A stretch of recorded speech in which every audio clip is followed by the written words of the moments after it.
Anxiety is often misunderstood. We live in a culture that trains us to see discomfort as a danger, something to avoid, suppress, or escape from at all costs. We are taught to fear the very sensations that tell us something is stirring beneath the surface of our awareness. But what if this fear of discomfort itself is the real problem? What if the true issue lies in how we've stopped listening to the quiet signals coming from within?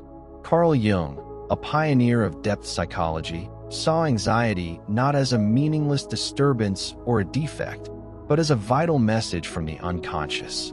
Anxiety is the psyche's way of communicating, a call from parts of ourselves we have neglected, denied, or tried to silence. In Jungian thought, every feeling, every symptom, carries meaning. Even suffering holds a message waiting to be understood. When anxiety arises, it does not mean you are broken or failing. Rather, it means you are being summoned inward, back to the places inside yourself where truth, instinct, and authentic needs have been abandoned. Anxiety signals that there is an inner conflict, a dissonance between who you are and who you have been trying to be. At its core, anxiety appears when the ego, the conscious self-image we hold, can no longer sustain the contradictions living inside. It surfaces when you have said yes to things that hurt you, when you have hidden your pain behind a forced smile, when you have compromised your essence for too long. The psyche is not a machine. It is alive, mythological, symbolic. And when it feels betrayed, it protests in symbolic, emotional ways. Anxiety is the soul's protest against self-betrayal. Most people do not realize that anxiety is fundamentally a spiritual event. It reflects the soul's resistance to a life lived inauthentically, a life disconnected from its own depths. The symptoms we feel, the racing mind, the tightness in the chest, the trembling, the dread, are surface expressions of a deeper truth, that you have drifted away from who you truly are. Your mind may not know the way back, but your anxiety does. This is why anxiety is not here to destroy you. It is here to redirect you, not to punish you, but to awaken you. Jung warned that modern life often cuts us off from the deep layers of our unconscious. We grow up valuing surface over substance, image over soul, efficiency over feeling. We learn to be productive, polite, predictable, but this comes at a cost. Our bodies remember what our minds suppress, and over time this memory rises, not in words, but in symptoms. Anxiety is not random noise. It is a message, but you can only understand this message if you stop trying to erase it, if you begin to listen instead. This is the first step toward depth, the recognition that what disturbs you might actually be what can heal you. Because all that you have repressed, grief, anger, fear, longing, confusion, does not vanish. It waits.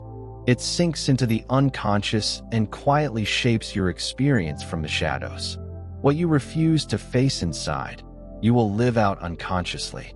Anxiety arises when too much remains unspoken for too long. It is the tension of a soul striving to become whole while the conscious self resists. Jung famously said, "People will do anything, no matter how absurd, to avoid facing their own soul." This is why we distract ourselves endlessly, scrolling endlessly, staying busy, building identities that please others rather than discovering our own truth. But the soul does not forget. It waits for its moment, and it speaks through your unease. The truth is, you were not meant to live a life shaped by endless adaptation to roles that do not fit. You were not born to betray your own truth just to keep the peace. You were not meant to stay silent about what matters most to you. You were born to become yourself. And becoming yourself is the most difficult, sacred, and important journey you will ever take. Anxiety is a part of that journey. It is not an illness, it is a passage. Not all anxiety comes from trauma or past wounds. Sometimes anxiety is a signal from the future, a pressure building as the next version of you tries to break through the hardened shell of who you once were. Transformation is terrifying. but not transforming is worse.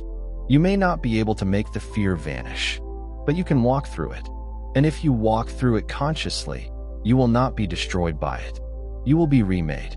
As we continue to explore anxiety through the lens of Carl Jung's psychology, it becomes clear that anxiety is closely tied to the shadow, the part of ourselves we often refuse to acknowledge. The shadow is made up of the thoughts, feelings, desires, and impulses that society, upbringing, or our own ego has deemed unacceptable or dangerous. It is the hidden self, locked away in the dark corners of our psyche. But the shadow does not remain silent. It speaks in symbols, in dreams, in sudden feelings of discomfort, guilt, or unease. Anxiety is often the shadow knocking on the door, demanding recognition. The more we deny or repress these shadow elements, the stronger the anxiety becomes. This is because the psyche seeks balance. It strives for wholeness. When we exclude parts of ourselves, the unconscious pushes to bring those parts back into awareness. Anxiety can be seen as the voice of that push. Jung taught that true healing comes not from rejecting our shadows, but from embracing and integrating them. This process, called individuation, is the path toward becoming whole. It involves confronting the parts of ourselves we fear or dislike and accepting them as necessary aspects of our being. Why is this so important? Because when we live in denial of our shadow, we live fragmented lives. We act out inner conflicts in unconscious ways, through patterns of behavior, emotional reactions, or repeated difficulties. Anxiety, then, becomes a messenger urging us to stop running from ourselves. To listen to anxiety is to begin a dialogue with the unconscious. It requires us to become curious about what lies beneath the surface. What feelings or memories does anxiety awaken? What parts of your personality feel disowned or silenced? What truths have been buried beneath layers of conformity or fear? Dreams can be powerful guides in this journey. Jung believed dreams are the psyche's way of communicating symbolically. When anxious, pay attention to your dreams. They may reveal images or themes pointing toward the source of unrest. Often, the shadow appears in dreams as figures that frighten or disturb us, but these figures carry the seeds of transformation. The tension that anxiety creates between the conscious self and the unconscious is like the pressure before an eruption, uncomfortable but necessary. It signals that your psyche is working toward a new equilibrium, pushing you toward growth and renewal. However, embracing this process is not easy. The ego resists change because change means uncertainty and vulnerability. Anxiety can feel overwhelming precisely because it calls us to step into the unknown parts of ourselves. Jung emphasized that courage is essential, not the absence of fear, but the willingness to face fear and discomfort head-on. The journey through anxiety is a sacred passage, a descent into the depths of the soul where healing begins. This journey is also deeply spiritual. Anxiety, from this perspective, is the soul's resistance to a life lived superficially or disconnected from meaning. The soul longs for authenticity, connection, and purpose. When these needs go unmet, anxiety is the cry for help. In modern society, we often ignore this call. We fill our lives with distractions, work, entertainment, social media, to avoid the pain of facing ourselves. But avoidance only intensifies anxiety over time. The soul's message grows louder until it cannot be ignored. Understanding anxiety as a spiritual event changes how we respond to it. Instead of medicating, suppressing, or running from anxiety, we can invite it in as a teacher. What is it showing you? What part of your life is out of alignment? What truths have you been too afraid to acknowledge? This process requires patience and self-compassion. Anxiety can bring up painful emotions, grief, anger, shame, but by sitting with these feelings, we give ourselves the chance to heal. Jung also taught about the importance of symbols and rituals in navigating psychological challenges. Symbols bridge the conscious and unconscious, giving form to what is otherwise hidden. Rituals help us mark transitions and create meaning in the face of uncertainty. Engaging with art, nature, meditation, or creative expression can open channels to the unconscious. These practices create a container where anxiety can be witnessed without judgment. Moreover, connecting with others who understand and support your journey reduces isolation. Sharing your struggles and insights fosters community and reminds you that you are not alone in this process. Remember, anxiety is not a sign of failure or weakness. It is evidence of your psyche's vitality and its deep desire for healing. It is a signal that the soul is alive and calling you toward wholeness. In the next section, we will explore practical tools and mindset shifts inspired by Jungian psychology that can help you engage with anxiety consciously. We will examine how to build a relationship with your inner world and use anxiety as a guide rather than an enemy. For now, reflect on this. Anxiety is the messenger of your soul's longing. It calls you to pay attention, to reclaim what has been lost, and to move toward a fuller, richer experience of being. Your anxiety is not a sign that you are weak or broken. It is the language of the soul, a profound call from the depths of your being that demands your attention. To truly understand anxiety through the lens of Jungian psychology, we must embark on a courageous journey, not to eradicate anxiety, but to befriend it, to listen deeply, and to learn from it. The first step in this process is to shift your relationship with anxiety. Instead of fighting it, resisting it, or labeling it as an enemy, try to view it as a messenger, a guide who is trying to show you something vital. This requires mindfulness, presence, and an openness to what feels uncomfortable. One practical method is to simply pause when anxiety arises. Stop what you are doing and bring your attention inward. Notice the physical sensations, the tightness in your chest, the quickening heartbeat, the restlessness in your mind. Instead of pushing these sensations away, try to welcome them as if they are guests with an important message. Ask yourself, what is anxiety trying to tell me right now? What feelings or memories does it stir?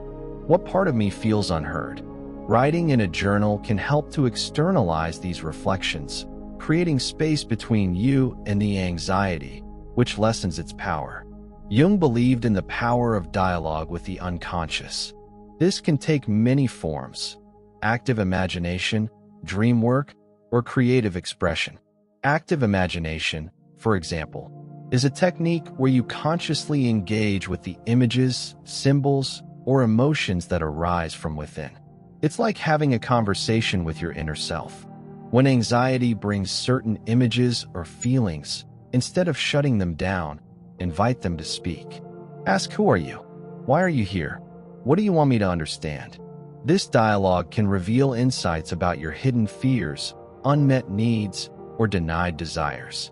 Dreams are also invaluable guides.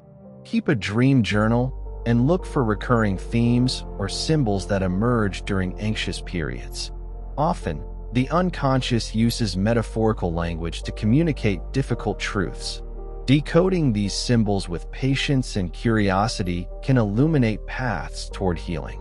The journey through anxiety inevitably leads to the shadow, those parts of ourselves we reject or disown. Embracing the shadow is not easy.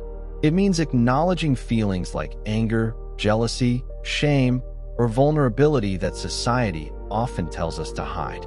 But the shadow is not just darkness. It is potential energy waiting to be integrated. When we deny our shadow, it controls us from the unconscious, creating inner turmoil and external conflict. When we accept it, we reclaim power, authenticity, and wholeness. Practical shadow work might involve identifying recurring negative patterns in your life and asking, what part of me am I avoiding? What emotions or traits have I judged harshly? Meditation, therapy, or trusted conversations can support this integration. The journey through anxiety also reveals a spiritual dimension. Anxiety emerges when the soul resists a life lived without depth or meaning. It is the soul's way of saying, you are not living fully. You have lost touch with your true self. This spiritual dimension challenges the modern obsession with productivity, surface-level success, and external validation. It invites you to slow down, to reconnect with your inner world, and to rediscover what truly matters. In this way, anxiety can be a doorway to awakening, a painful but sacred invitation to transformation. It asks you to leave behind false identities and to embrace the mystery of becoming. Transformation is terrifying because it means facing the unknown parts of yourself and your life. It means stepping out of comfort zones and risking vulnerability. Anxiety intensifies because the psyche resists this upheaval. But not transforming is a deeper suffering. Staying stuck in roles that do not fit or silencing your truth erodes your spirit. Anxiety is the tension between the soul's longing for authenticity and the ego's fear of change. Courage, then, is not the absence of fear but the willingness to move forward despite it. Every step you take into yourself, no matter how small, is a victory over fragmentation. There are several practices that can help you walk through anxiety consciously. Mindful breathing is a powerful tool. When anxiety overwhelms, return to your breath. Slow, deep breaths anchor you in the present moment and calm the nervous system. This simple act reconnects you to your body and creates a space of safety. Grounding techniques also help. Use your senses to ground yourself. Feel the texture of an object. Listen to sounds around you. Notice colors and shapes. This brings your awareness away from catastrophic thoughts and into reality. Creative expression can channel unconscious energy and give form to what cannot be spoken. Painting, writing, music, or dance become bridges between your inner world and outer life. Rituals and symbolism hold deep importance. Create small rituals that honor your emotional experiences.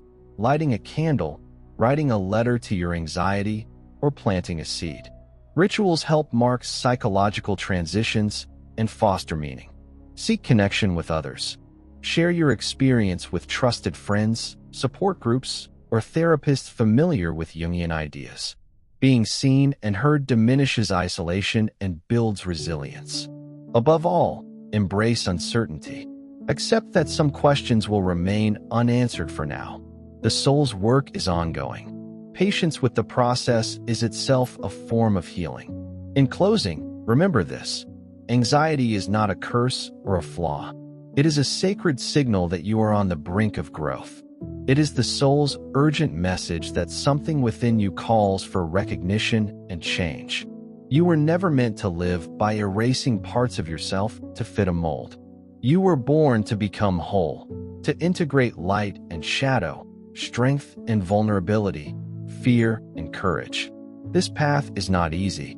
It requires honesty, patience, and profound compassion for yourself. But it is the most meaningful journey you can undertake. Carl Jung reminds us that our psyche is not a problem to be fixed, but a mystery to be explored. Anxiety, in this light, is an invitation, a doorway back to yourself. When anxiety arises, pause. Breathe. Listen deeply. Instead of resisting, ask, what is this feeling trying to teach me? What part of my soul needs to be heard? You will not heal by avoiding your fear. You will heal by walking through it with awareness and love. And through this passage, you will be remade, more whole, more authentic, more alive.